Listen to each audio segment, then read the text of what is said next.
Bom, essa é uma das coisas que eu não falei no último vídeo. Uma das notícias que, claro, não é tão grave. Ah, não é tão grave quebrar um dedo. É complicado isso sim, mas enfim, o MP vai poder jogar com certeza. Mas claro, isso se soma a todo o resto. Kiki, recebo. E aí, tudo bem? Esse vídeo vai ser sobre a sua visão, um pouco de tudo que está acontecendo. Quantas coisas já foram ditas, mas as segundas a gente tenta que seja uma visão mais tranquila e tal. O que acontece é que eu acho que a raiva fica em você como em mim, né? Como você tá, cara? E aí? Muito bom, sim, a raiva. O cansaço tá aí, mas a gente tem que encarar, analisar a situação e conversar.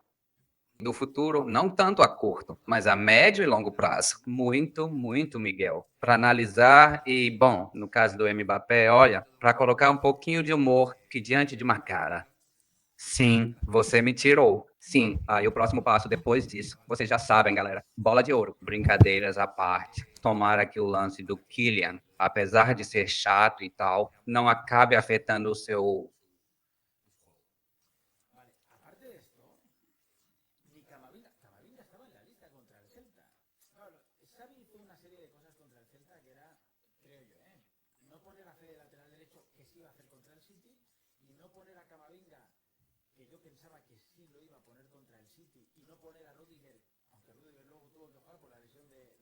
Quer dizer, guardar jogadores, porque subestimou o Celta, assim como os próprios jogadores. E agora vamos entrar um pouquinho mais nos detalhes da partida. Não, mas assim, depois de já ter entrado na lista, ou quando você acha que vai estar pronto para a Liga dos Campeões agora, parece que não vai estar pronto. Não é certo, mas parece quase descartado, o mesmo que Alzen.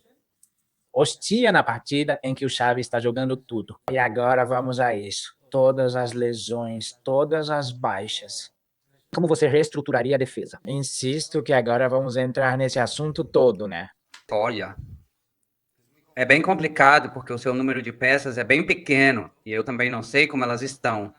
Nem você, nem eu, nem ninguém sabe como estão certas peças como o Franco. Mais ou menos, né? Que o Xavi disse que não está 100%.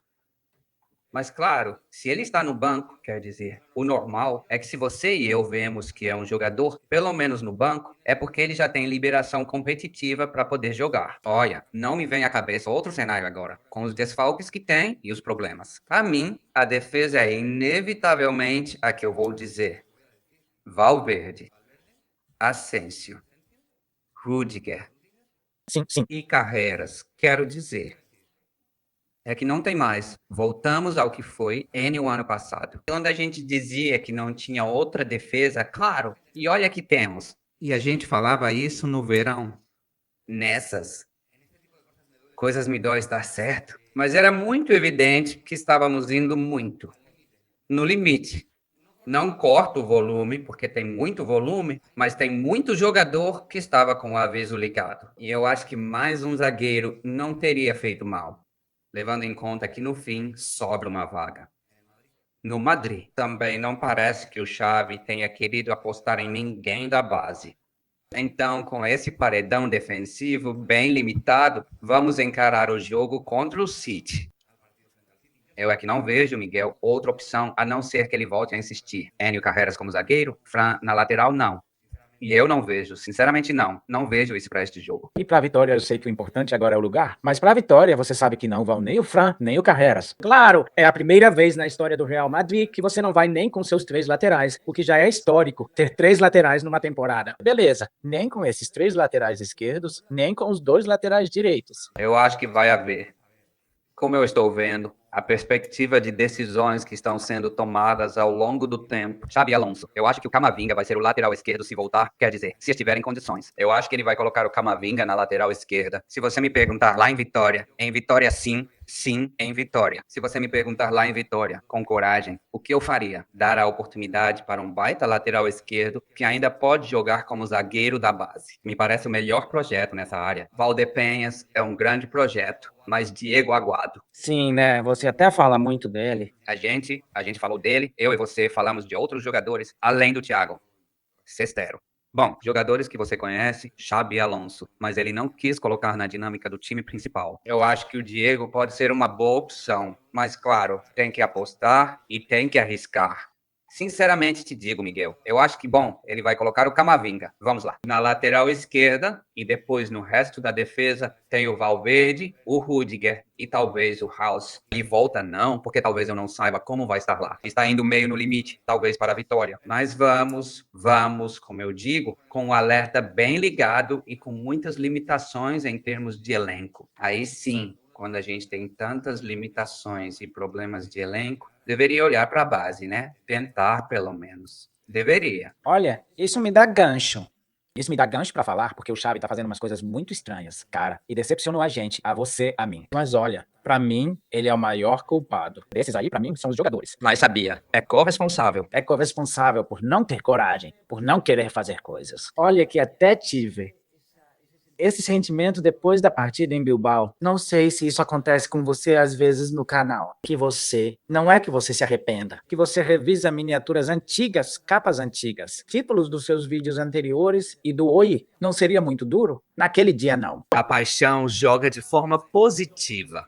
Exatamente. Então eu dizia, depois do que rolou em Bilbao, não fui muito duro ao dizer que tinha que mandar embora o Valverde e o Belling e tal, quando o Valverde deixou uma boa impressão e o Belling muito melhor e tal. E aí depois você faz de novo o que fez ontem e diz, quer derrubar todo mundo de novo? Não, mas não é querer derrubar todo mundo, mas sim que tem decisões do Xavi que são incompreensíveis. O lance dos 2 dias de folga depois de Bilbao, mas que? Mas você está mandando que mensagem para o elenco com isso? Subestimando de novo o Celta com só um dia. Vai dar tempo, quer dizer, para preparar esse jogo que você vai entrar de boa e depois contra o City em casa aí é outra história. Isso, o lance do Henrique, o do Rodrigo, que seja sempre a sua alternativa.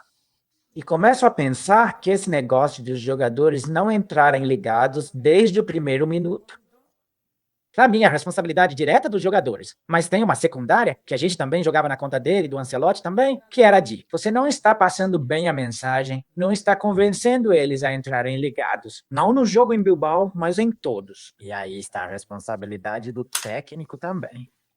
Eu não sei agora se dá para falar de uma mensagem cifrada, porque não estamos em vestiário. No fim das contas, falamos de longe em relação ao que vemos no campo, mas está claro que, tirando o Oasis, e para mim, eu expliquei lá no canal em Madrid, Maldia para mim foi um pouco, mas também foi bastante. Tirando o Oasis de Bilbao, o Real Madrid parte de algumas premissas e aspectos negativos que ele já herda de forma bem evidente da temporada anterior, que é esse, é a incapacidade de trabalhar sem a bola.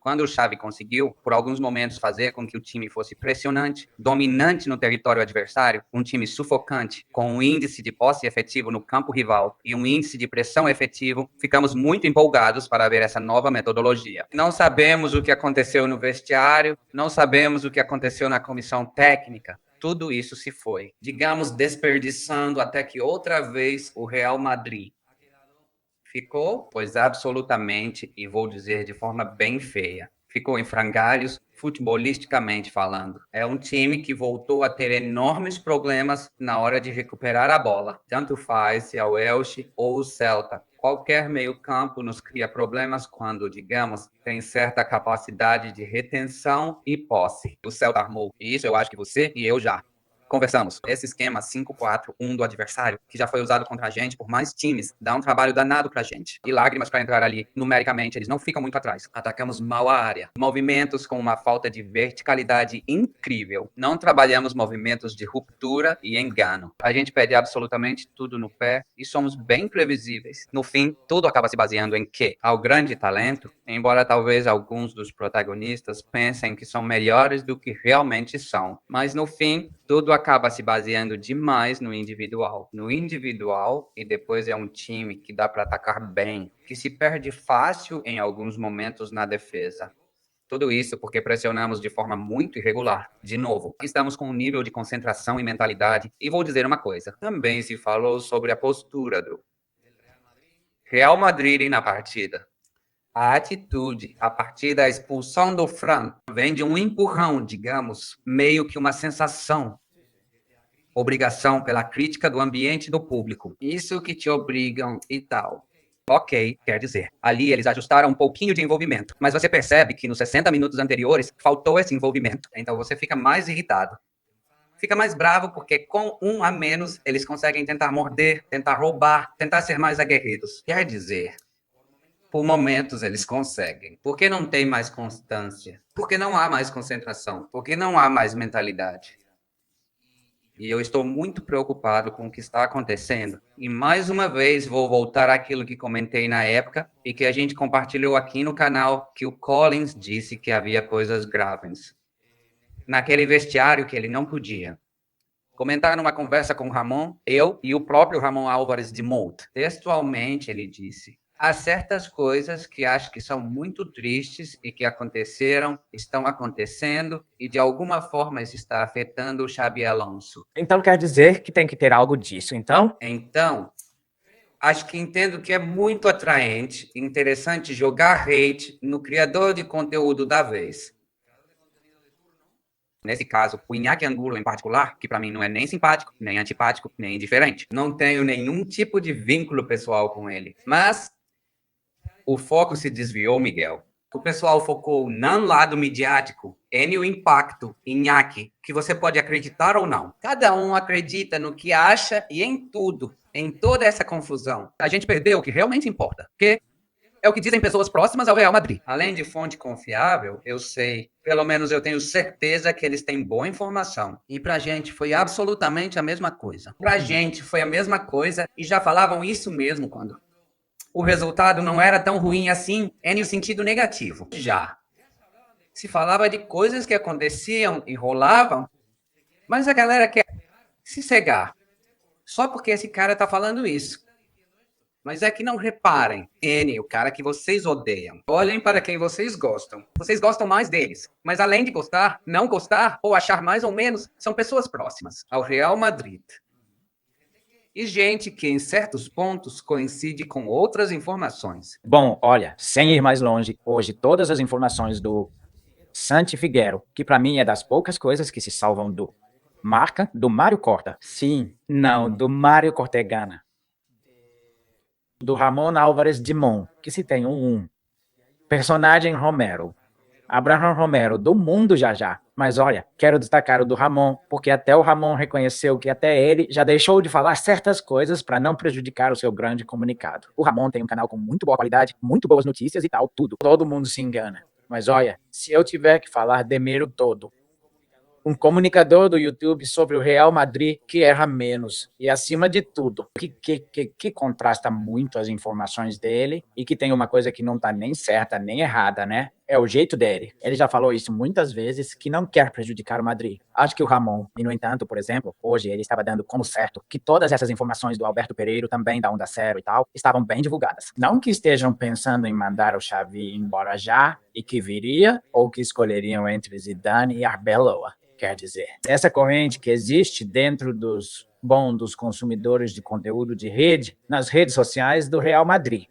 Todos os jornalistas jogam merda na gente e tal, e muitas vezes a gente acha que tudo tá sempre contra o Real Madrid. E tem dias em que, como hoje, convergem tantas informações no mesmo caminho que você pensa. Bom, tem interferência. Miguel, há poluição sonora no nível informativo sobre o Real Madrid. E essa contaminação acaba atingindo gente que não tem esse interesse específico. Antimadridistas que sim, que efetivamente podem ter meios e jornalistas, mas há outros que não têm esse interesse particular.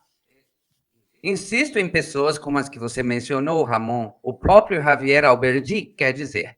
E viu, então, muitos para ninguém se perder. Sim, Collins, desculpa, Javier. Um abraço. Eu aprendi muito sobre basquete. Sabe de quem? Do Carlos Sánchez Blas, extraordinário jornalista de basquete no nível de informação em Madrid. Super top, informação super impecável. Eu dizia, o Carlos sabe mais pelo que cala do que pelo que fala ou pelo que deixa nas entrelinhas. Ele deixa ali um gancho numa frase, tipo não sei o quê, e você fala tipo, manda ver. E nisso tudo o pessoal se perdeu. Então, no fim, minha sensação é que no fim, tudo isso é que o Xabi Alonso tentou uma série de coisas no Real Madrid que não foram absorvidas ao longo do tempo pelos jogadores e que não confiaram nelas, não confiaram nesse método, não confiaram nessa mensagem. Eles acham que por meio de outra forma de trabalhar, que eu nem sei se quero chamar de autogestão ou de uma gestão mais própria. Eles conseguem resolver isso. O problema é que não estamos em 2023, estamos em 2025. E essa oportunidade já expirou. Vocês perderam na temporada passada com o Carlo, com o grande gestor, com o amigo de vocês, com o vovô, que também era treinador. Aliás, às vezes a gente esquece. Vocês já perderam esse trem e veio algo diferente. E vocês entenderam. Agora que isso é diferente, vocês não precisam absorver ou o quê? E agora quem vem? Se quiserem.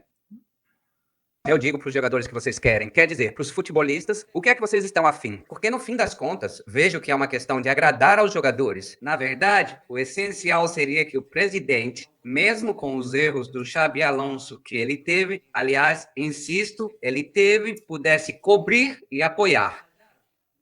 Minha sensação é que não teve nada disso. Não.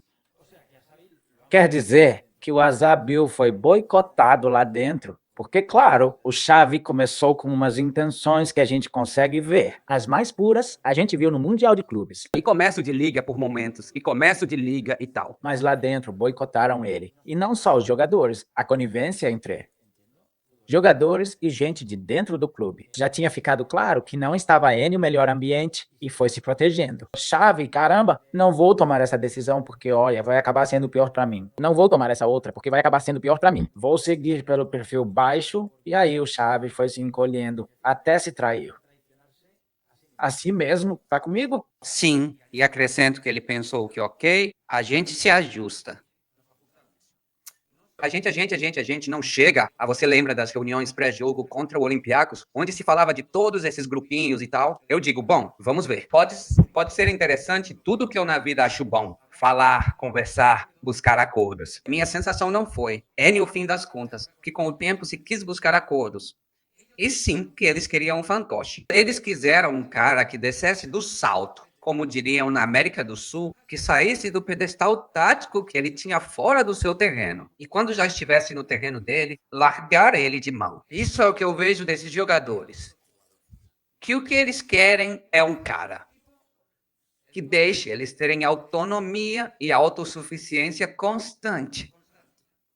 Olha, insisto, isso na temporada passada até dava para aceitar pela metade, porque eu acho que o futebol, você e eu já conversamos sobre isso, está se transformando em uma série de coisas, atualizações de futebol, jogos, mas é que já não estamos nesse ponto. A gente tinha que estar no momento de buscar o impulso no time, melhorar questões táticas, trabalhar de um jeito diferente, para conseguir um desempenho diferente do que vimos nesse último ano e meio. É que você vem de uma temporada em que o Barça te marcou 16 gols. É que você vem de uma temporada de merda. E Sim. Mas aí, olha, chega o Florentino na Assembleia e fala, não fomos mal. Bom, então tá. Se esse é o nível de exigência, chega um cara para mudar isso desde a base. Trabalho com esforço, com um plano moderno, porque é algo que está sendo feito na Europa. Não é que na Europa estejam fazendo sucesso agora treinadores de outro perfil, parecido ao DH Lotti? Não, é que é o contrário. E você chega com isso, cara, e não te serve. Tô falando dos jogadores, e não serve para você. Pois é, ruim negócio. Assunto bem complicado, para falar a verdade. Todo esse negócio tá bem ferrado. me diz, eu não ia falar algo muito breve. Xavi Alonso também me decepcionou, porque o pessoal vai falar só agora dos jogadores. Também estou falando do Xavi Alonso. Fiquei muito decepcionado. Primeiro, porque ele se deixou vencer. Eu achava que ele ia ter a personalidade. Aquilo que a gente comentou um pouco sobre o Mori, de morrer com as botas calçadas, de ser um treinador, de morrer com suas ideias, essa personalidade, e isso que em teoria tinha como jogador e que em teoria ia mostrar como treinador. E eu não digo para você fazer um Camacho, mas pô, pelo menos seguir em frente e olha, chegar com coragem na coletiva do Del Chau Chau e dizer: olha, gente, eu tentei absolutamente tudo. mas não deu para colocar em prática. E os jogadores acabam preferindo outro tipo de motivação na hora de trabalhar. Dá para dizer as coisas muito bem, mas morra com a sua personalidade e com as suas ideias. E além disso, Xavi, claro, cometeu erros por não ter coragem, especialmente na leitura das partidas. Para mim, foi medroso. E falo do passado, porque para mim, tomara que eu esteja errado nisso, adoro estar errado, e eu acho que a fase do Xavi Alonso no Real Madrid só falta a data Sim, do final. do final, porque o caixão esportivo já está colocado. O Real Madrid, quer dizer, pra você, é absolutamente impossível de virar. Não, olha, eu vou te dar um exemplo. Olha, eu acho que é impossível de virar por causa do seguinte. Acho que isso não é. Pra mim, esse é aquele ponto a partir do qual o Nadal começa a virar contra o Match B na final da Austrália. Em Melbourne, sim. Brutal, cara. Foi incrível, né? E, bom, o caramba, ele consegue fazer? Consegue fazer. Olha, o dia em que conheci o Nadal e o Xavi, que apresentei um evento lá no Bernabéu, que iam jogar uma partida entre Nadal e Djokovic, que no fim nunca aconteceu em 2012. Você conhecia os dois ao mesmo tempo? Não? E claro, já faz muito tempo que admiro tanto um quanto o outro. Embora o Xavi agora a gente insista que nos decepcionou por não ser o mesmo. Tenho eles num pedestal, né? Insisto. Mas que sei que pode acontecer aquela virada. Eu acho bem complicado. Por exemplos como o de ontem, no primeiro gol do Celta. Quando é que o Moriba recebe aqui? Isso eu encontrei no vídeo da manhã. Era com o Tchouaméni, mas claro, o Tchouaméni vê que é um cara que vem sozinho porque o Galler deixou escapar. Caramba, ele tem que ir pra cima porque o Bellingham está longe. Como fez o Ameni, vai deixar esse cara avançar. Então tem que ir junto com ele. Portanto, sempre tinha um homem livre. Moriba livre, sim, claro. Todos chegaram atrasados. Rodrigues, onde está? Onde está o Rodrigo? Claro, mas o Rodrigues. Bom, o Rodrigues talvez pudesse estar ali por cima um pouco. Mas claro, o Iglesias. Eles estão pelo Miguel. Bom, isso é verdade. Isso é verdade. Sim, sim, sim, você já deixou um homem fora de ação. O que não dá pra aceitar é a distância que tem, a maldita distância. Eu sempre digo, entre defesa e meio campo é que não faz sentido. Quer dizer, você tem que ir junto, cara. Exatamente. Mas olha como o Valverde lá na frente meio que dá o pontapé inicial. Sai do passo pro trote, beleza, e o Bellingham dá uma segurada. Bellingham está diminuindo o ritmo quando vê que tem um cara que aqui ao mesmo tempo vai um pouco com ele. Ele está perdendo o controle. E se o passe tivesse ido para o número 5, que está na quina da área, entrando na quina da área com o Bellingham, também não chegaria. Quer dizer, tava todo mundo era pro Celta. A gente olha todas as opções e no fim ele acaba finalizando. Claro que a marcação do Fran em cima desse sueco é lamentável, mais lamentável. Porque assim que ele faz aquele movimento de vou para um lado, vou para o outro, você deixa, e tem dois caras que podem finalizar. E o que erra na finalização e no meio, e lá, Sweever, quer dizer, por isso, claro, isso não muda de um dia para o outro. Isso é um automatismo que vem sendo trabalhado desde o início da temporada ou desde o Mundial de Clubes. Em algum momento fizeram bem, mas aqui é que os jogadores baixaram os braços. Então mudar isso contra o City? Olha, mudar contra o City, talvez eles mudem. Olha o que eu tô te dizendo. Talvez contra o City, aqui eles defendam bem. Mas spoiler, contra o Alavés não. Por quê? Porque já dá preguiça pra eles. E aí depois contra o Sevilla, se estiverem prestes a mandar o Xavi embora, talvez sim. Mas depois contra o Betis, que é o próximo jogo em casa, aí já não. E assim sempre. Claro, mas então, se for mesmo assim, realmente, cara, o que você está comentando é que é uma questão, então já sem solução, porque é uma questão de esperar pelo momento. E tchau, tchau. Então, contra o City, eu posso aceitar? É verdade que contra o Manchester City, o Celta errou em certas jogadas. Então, o City, a priori, vai poder te castigar bem mais, né? Mas é verdade que pode haver alguns pontos de motivação, uma série de coisas que vão estar presentes até mesmo. E até o que agora dá um bônus extra para a possibilidade do Xavi ficar mais um tempo no Madrid é a posição na Champions. Isso sim, agora. Se por algum motivo a gente perder feio, quando eu digo perder feio no Bernabéu, é o que já te aconteceu alguma vez contra o seu maior rival. Ou sei lá, levar um 4 e você nem perceber a festa. Nesse caso, olha, não estou dizendo nada de novo. O que já estão dizendo vários jornalistas é que tchau.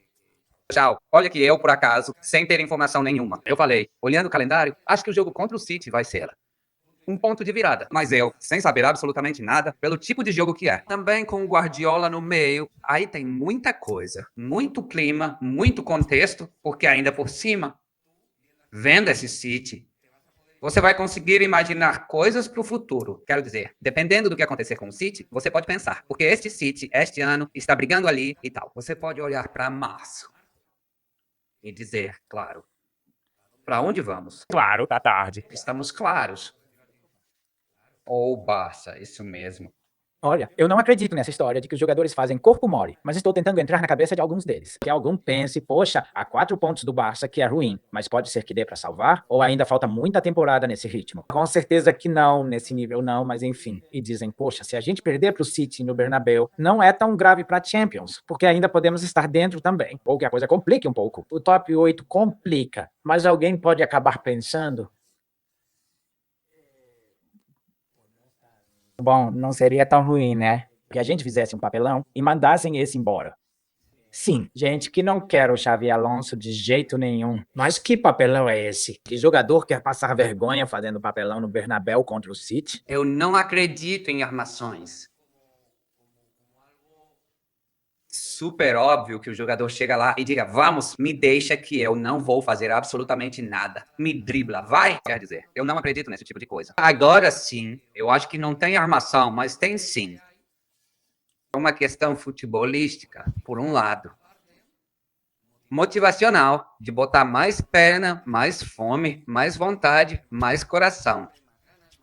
Tem uma parte que é, digamos, relacionada com a emotividade do jogador no jogo, o envolvimento emocional, não? E aí, por outro lado, aqui tem a ver com o padrão de jogo, com o que você trabalha, com o que tenta melhorar. Porque na vida, tanto no futebol quanto em tudo, é preciso tentar melhorar, tentar progredir. Minha percepção é que esses jogadores quiseram ter um aprendizado, uma melhora depois do que passaram. Estou falando do ano passado. E eu não vejo aquela fome de querer aprender, de querer melhorar como jogadores. Alguns acham que são melhores do que realmente são muito bons.